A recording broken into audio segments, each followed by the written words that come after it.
if you had to tell me today, where do you think Chet is as a defender in the game today? Like he played he didn't just where he played this season. Where is Chet in terms of ranking as a defender this season? This past season, off the of 24-25 season, they won the NBA championship. He missed 2/3 of the season still, but where do you think he is as a defender in the game today? If I'm ranking him just in the game today, I mean, I guess I'll have him like top 2, top 3. You know, I definitely have Wemby over him. You think he's better than Mobley? I'm considering. Mobley is not the name I'm thinking of. Chill.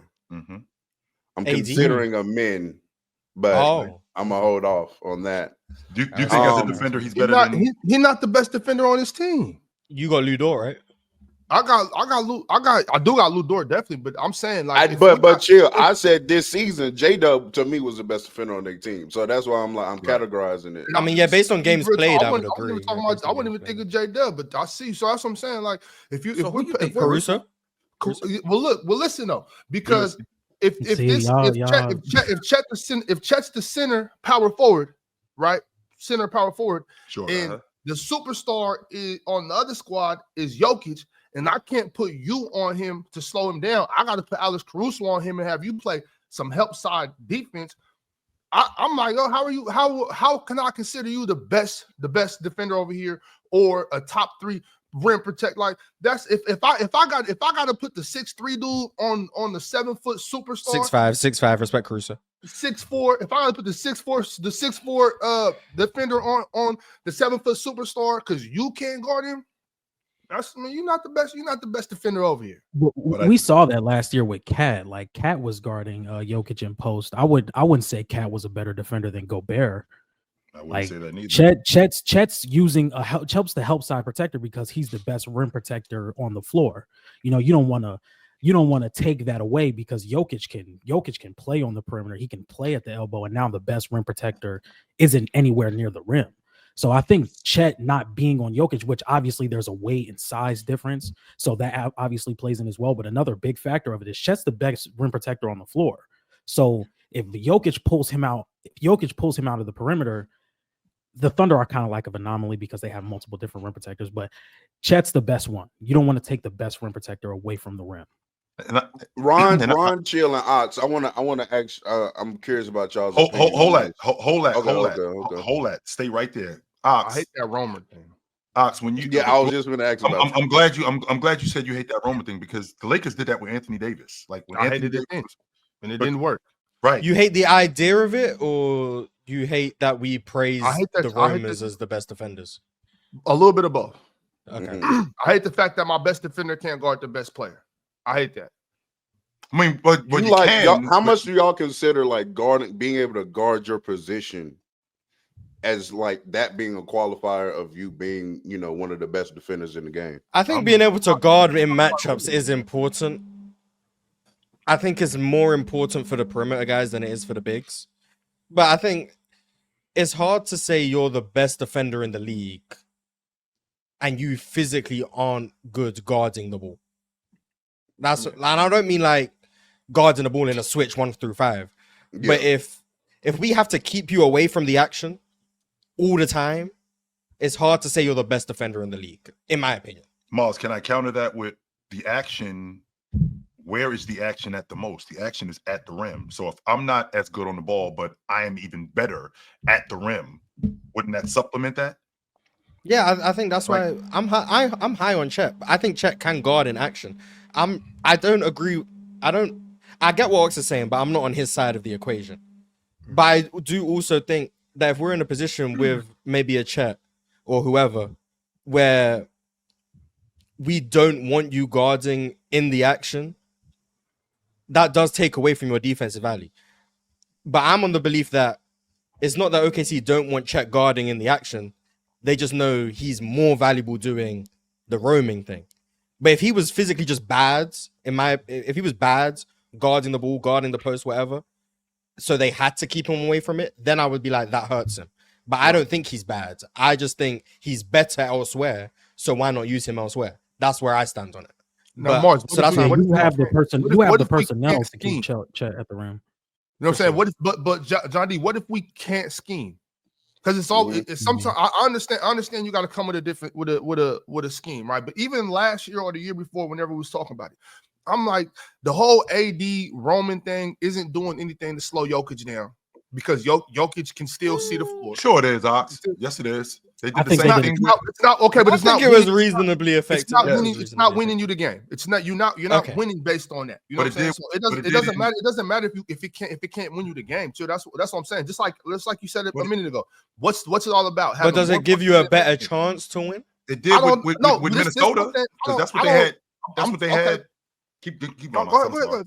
Because I felt like they did it with Minnesota. I as much as Rudy was covering Joker one-on-one, he was also a roamer too, where they would put Nas Reed on him. They would put Cat on him. And Rudy Gobert was roaming around the rim, which made things a lot more difficult for Joker when he was finding guys in the paint, because here comes the weak side. Here comes the weak side or the strong side help from Rudy Gobert to run you out of the paint, to run you away from the rim. So yeah, but it's not like these dudes are playing free safety. Like they're not getting steals out of it. They're not stopping the pass. My thing with that, when we talk about AD, my whole thing was, that's cool, but you're supposed to be this top-notch defender. Why don't you, you know what I'm saying, buck up, test the chest, put your head in Jokic's forehead and slow him down. If you can't do that. So, or you know what I'm saying? I really think AD could guard Jokic a little better if he, if they let him. You know what I mean? I think it comes down to the personnel on the team and Jokic just being the best player in the league. Like I think Jokic, like we don't know if he's the best player in the league. We're gonna find that out today. Yeah, hold your horses, buddy. Hold your horses. Hey, Swipe, if you the wrong episode, he just wins that unanimously up here. You don't get to just determine that, buddy. Hey, Swiper, you might want to phone in, brother. Yeah, we'll get to that. No pen, no swiper. Y'all see who up here. He might not be number one. Real talk. You had a question. You was talking about. Well, I wanted to ask you, like, because I know Evan Mobley's your guy. Yes. So what do you think, like, number one, do you think Evan Mobley, like, guards his position better than Chet? And what are some things you think that Evan Mobley does better than Chet defensively? Well, one of the things that I think, Mars just brought it up, I think you try to put Evan Mobley in the action, he can blow your action up, because I think he's the best switchable big in the game. He can, when we're talking about Bam, and we're talking about Anthony Davis, I personally think that Evan Mobley is the best switchable big in the game. We can have a conversation about him and Bam, no question about it. But I think he can blow up your action.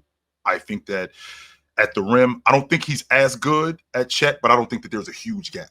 I do think that Evan Mobley is one of the better rim protectors in the game. He's one of the better transition defenders in the game. And I dig him on the glass too.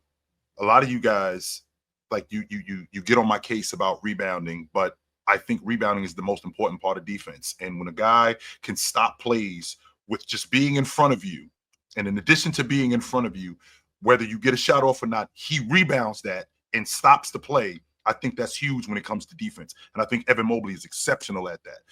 He doesn't get pushed around as much as he did when he was younger, because I feel like he's gotten stronger. I feel like he's gotten a lot smarter. He doesn't foul nearly as much as he did. So I think he's the best defensive player in the game. That's just me. I'm in the minority up here, but I think Evan Mobley is the best defensive player in the game. I think it comes to like Mobley's strength. Like when you look at Mobley and you look at Chet, like a lot of people wouldn't think there's a big difference. I think Mobley's strength gives him a better chance to guard in the post. Like Chill said, he's one of the best switchable bigs in the world. Can rim protect, can rebound, can switch, has a really long wingspan, can blow up actions. I would take Evan Mobley above Chet as of today. For me, sure, absolutely. Do y'all think a wing? Do y'all think a wing could still possibly be the best defender in the league? I think Amen Thompson is going to be the best defender in the league. Exists. Well, okay. Yes, Mars. Outside of Wemby. No. Real talk. Stay right there, because when you say Wemby, Mars, is the rim protection and the shot blocking that much of a gap between what Amen Thompson does? Because when I think about Amen Thompson, I'm thinking about like what we talked about with Alex Caruso. I'm thinking about a dude just completely blowing your offense up. I'm thinking about it now. When you get to the rim, and I mean, I think that we can we can thwart some of that because we can move away from Chet. We can avoid Chet. The difference with Amen Thompson is we can't really avoid that, especially if he's on your primary ball handler. He could completely. Well, you can by mismatch hunting, so you can. Now, let me ask you. Stay right there, Mars. You can by mismatch hunting, but we do have guys like we saw in 22 with the Dallas Mavericks trying to mismatch hunt and get Steph Curry in the action, and Andrew Wiggins going, "I'm not switching." Amen Thompson strikes me as that comes down to schemes, but Ime switches. And I think that I think that Ime with switching, I think that as we go along, and Amen Thompson gets better and gets stronger, I think that those switches are going to be less than, especially when he recognizes the mismatch hunting, especially on the perimeter. That when he recognizes the mismatch hunting, they're going after, I don't know, Sengun or somebody like that, and you're trying to get Sengun on Ja, and Amen Thompson is not trying to hear that. I'm not switching. We can stay away from Wemby. I'm not going to say take Wemby out of the game, but I feel like it's more. When I say take him out of the game, Mars, I mean if we shoot the long ball more, like we saw what Charlotte did, we saw what Chicago did, where they're shooting between the both. Then you're up playing into our. If you're actively going away from the rim because you know you won't score there, that's good defense. That's Wemby winning. That's value right there. It's 100%. But if I'm shooting the long ball and I feel like I got a better chance at shooting in the mid range, I got a better chance of shooting in the mid post, I got a better chance of shooting at the long ball line than I do at the rim, as opposed to a guy like Amen Thompson, who I'm not even letting you get in your action. You're getting ripped in the open floor. I'm getting open floor steals. I'm disrupting whatever action you're even starting. I just think that that's more valuable. I think Amen Thompson at some point is going to be the best defender in the league. I also want to just say this too. Wemby does have some of those same concerns that Chet has, like right now, as far as the being able to kind of get moved around on interiorly. Yeah. Like I do see Wemby kind of get pushed around a little bit. I do see, obviously now we're talking about like the Jokic's and stuff like that, but like Jokic fares very well against Wemby. Now you could obviously say that's the best player, in the league. Wemby's had some good matchups and. He's returned the favor, but I mean, Jokic be getting off for the most part. Like, some rebounding concerns from time to time with Wemby. I think he has some of those same concerns like Chet. I don't think that Wemby's like this. I think sometimes we talk about Wemby where we project him to be, and not kind of like where he is right now. And I do think those are two different players. Yeah, Wemby. Do you think Wemby's the best rim protector in the league? Chet. Who? Offensively, maybe with Chet. Defensively, I don't think so. Mars, can we get to the bottom of what rim protecting is? I just want to make sure that the people are clear on what exactly you think rim protecting Stopping the other team from scoring at the rim. So it doesn't just mean shot blocking. Oh, no. Okay. Is Wemby not the best rim protector in the league? In my opinion, he is. Yeah, that should go without saying. I think that should be. What's the gap between him and Anthony Davis? What's the gap between him and Anthony Davis? I'm extremely comfortable with. I don't think Anthony Davis is second. So, what's the gap between him and Rudy Gobert? I'm comfortable with Wemby at this point. It's smaller, but there's still a smaller, but gap. I'm comfortable with Wemby. I think the top two rim protectors are probably Wemby and Chet. But I think Wemby will just be the most impactful defender in the league because of what he does at the rim. I don't think he's a switch big. I don't think he ever will be. But I think he is mobile enough to where that is an option. And as he gets more refined in drop coverage, then you just get to a point where it's like, he's going to be the best defender in the league. And in terms of like a man, I think a wing could be the best defender in the league. Maybe not a league with Wemby in it, but like in theory, I think it's possible. I don't know if a men's that wing though. I'm not completely sold that a men's better than Asar on defense. So like, I don't know if it's a men. It might be a men. It might not be a men. So there's a lot of great wings of J-Dub. Like there's some great wing defenders in the league. And the best wing defender last year. And who was that? Dyson Daniels. Oh, I was gonna say Tamani. I didn't actually know where he was going. But shout out to the defensive player. I think it's possible, but it's Wemby's real quick. But go ahead, John D. We know how like we've seen Steph have like some of the greatest offensive gravity for like a 10-year stretch. we're about to see the same thing with Victor Wembanyama. Like we're gonna see guards pushing in transition. Oh, there go Wemby. Let me pull out. Let me try and get an action going real fast. Defensive We gravity. see like yes. So it's like Steph had a 10-year run where his offensive gravity was amazing. He was creating open shots for his team by just being on the floor. For the next 10 years or for however long Wemby is healthy, he's going to be taking away shots by just being on the floor. Him being on the block, him being at the free throw line, him being on the wing. He can recover with his wingspan extremely well. So it's going to take away shots by just, oh, Wemby has the wingspan to contest his shot really well. Maybe I won't go up. Maybe I'll like try and put some finagle on it to make the shot easier for myself and it ends up going really bad, or maybe I'll just kick out to three for a less efficient shot instead of at the rim. So I think Wemby's going to have that defensive gravity that we all know Steph for the next 10 years. I'm gonna sound like an old head here, but I wish you could have seen Scottie Pippen. I do. I wish you could have seen Scottie Pippen in real time, like how much he blew up offenses. And that's what this kid Amin Thompson reminds me of when I watch him as a defender, just how busy his hands are, how physical he is. When he beats guys to spots, now you're looking at the shot clock, and instead of it being at 15 or 14, it's at 7, and you're screaming for screens because you can't get away from this guy. That's what Scottie Pippen was doing, and that's what this kid Amin Thompson reminds me of. And he's not backing down from anybody on any level. Oh, man, I wonder, like, incredible. as the game like continues to progress and change and evolve, and the more that offenses gets more spread out and more spread out, the way that offenses are, starting to figure out how to neutralize great rim protectors with like countering with spacers or fives that can shoot and stuff like that. Like at a certain point, if it's so much space that we're playing in, I think the value of the wing who can contain the ball, like it starts to go up tremendously, especially if they also have rim protection value, like an Amin Thompson, like a J-Dub. So like in theory, I think like in 2012, it would have been, for me, this answer would be Wemby That's why you hands had down. Roy Hibbert in them, like because It would be because he Typical can stay next to the rim basically the entirety of the time. But what if we do run into some teams that are able to, get him away from the basket? Then containing the ball matters. And the more we play in space, the more that matters. So Now let me ask you this. I think this is the closest rim protection and I guess on-ball defense has been in terms of value. So I think we are trending in that direction, but I think everything comes full circle. And I think we'll get to a point where there's so much space, which makes getting to the rim so much easier, that rim protection will become more valuable. Like again. So I think it all comes full circle. That's just how the circle of life goes. But you can go ahead, Joe.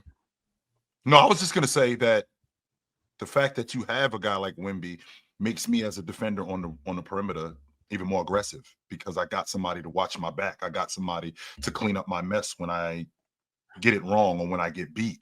And that perimeter player, don't get me wrong, he is now less aggressive because I got somebody behind me. But my rim protector, because I got a perimeter defender like Amin Thompson, he's even more aggressive because he knows that not a lot is going on in here because this guy is not going to let people get past him. And I think that resonates throughout the rest of the crew when you see that. So if I see Amin Thompson slowing down Ja, when I specifically remember the Houston game, and of course that was going on. You knew that was happening, Mars. You knew it was going on. But anyway, what y'all thought Swiper was gonna let y'all get the top 10 off without him being in the building? Y'all trying to pull a fast one on Swiper. No, we didn't. Tried to swiper. That's crazy. But like I said, I think that if you have a guy like Amin Thompson who's defending the way he did, Chet is a prime example. That's what we started with in the beginning.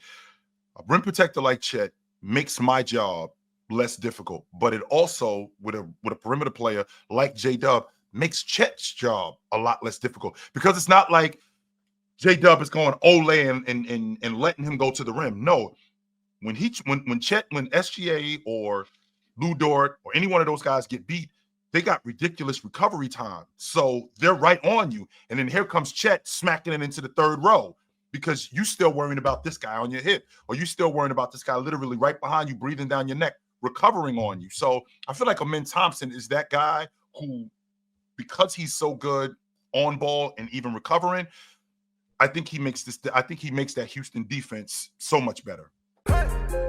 It's the player choice way. Yeah, them boys don't get it started. The player choice way. The player choice way.